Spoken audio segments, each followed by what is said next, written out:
जैसे ही मूवी शुरू हुआ तो हमें एक चॉकलेट फैक्ट्री को दिखाया जाता है जहां पर तरह तरह की चॉकलेट्स बनाई जाती थीं। इस फैक्ट्री के ओनर का नाम विली वॉनका था। हम देख पाते हैं कि विली वॉनका रैंडमली 5 गोल्डन टिकट्स को चॉकलेट्स में छुपा देता है और सभी चॉकलेट्स को पूरे दुनिया में सप्लाई करने के लिए भेज दिया जाता है। दरअसल जिस किसी को भी वो गोल्डन टिकट्स मिलेंगी उसके खास किस्म का इनाम दिया जाएगा। यहाँ से सीन को एक छोटे बच्चे पर शिफ्ट किया जाता है जिसका नाम चार्ली था। हम यहाँ पर जान पाते हैं कि चार्ली की फैमिली काफी गरीब थी। उनकी फाइनेंशियली कंडीशन इतना खराब थी कि वे बड़े ही मुश्किल से सरवाइव कर पा रहे थे और उनका घर भी देखने से ऐसा लगता था कि वो कभी भी गिरकर नुकसान हो जाएगा। कुछ ही टाइम के बाद चार्ली के फादर घर आते हैं जो कि वो एक टूथपेस्ट कंपनी में काम करते थे। घर आते इन्हें बहुत देर हो चुकी थी। चार्ली के फादर चार्ली के लिए कुछ टूथपेस्ट के ढक्कन लाए थे जिन्हें देखकर चार्ली बहुत खुश हो जाता है क्योंकि चार्ली उन ढक्कन की मदद से विली वॉनका के चॉकलेट फैक्ट्री का मॉडल बना रहा था। तभी ये ऐसा करते हुए देखकर चार्ली के दादाजी उसे बताने लग जाते हैं कि मैं भी कभी विली वॉनका के फैक्ट्री के काम करता था और आज से लगभग 15 साल पहले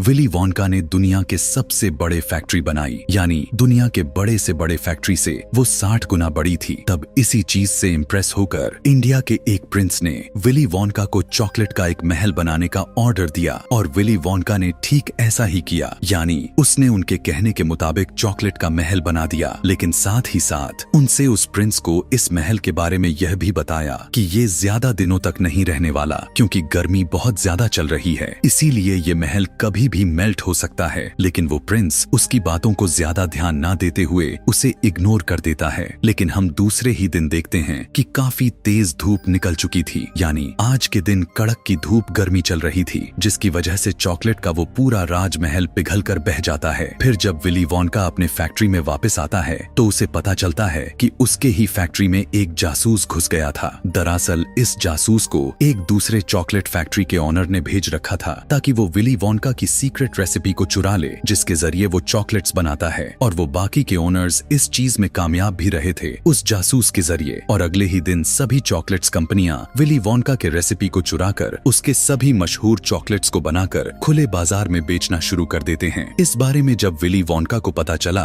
तब उसे बहुत दुख भी होता है, साथ ही साथ उसे काफी ज्यादा ही शॉक्ड भी लगता है जिसकी वजह से गुस्से में आकर अपने सारे स्टाफ को निकाल देता है और अपने फैक्ट्री को पूरी तरह से बंद कर देता है। फिर कुछ सालों बाद विली वॉनका दोबारा से अपने चॉकलेट कंपनी को ओपन कर देता है और इस बार भी विली वॉनका वही काम दोहराता है जो वो मूवी के शुरुआत में किया था, यानी कि वो 5 चॉकलेट्स में रैंडमली गोल्डन टिकट्स को रख देता है जिसके बाद अनाउंसमेंट किया जाता है कि जिस भी 5 बच्चों को यह गोल्डन टिकट्स मिलेंगे उनमें से एक बच्चे को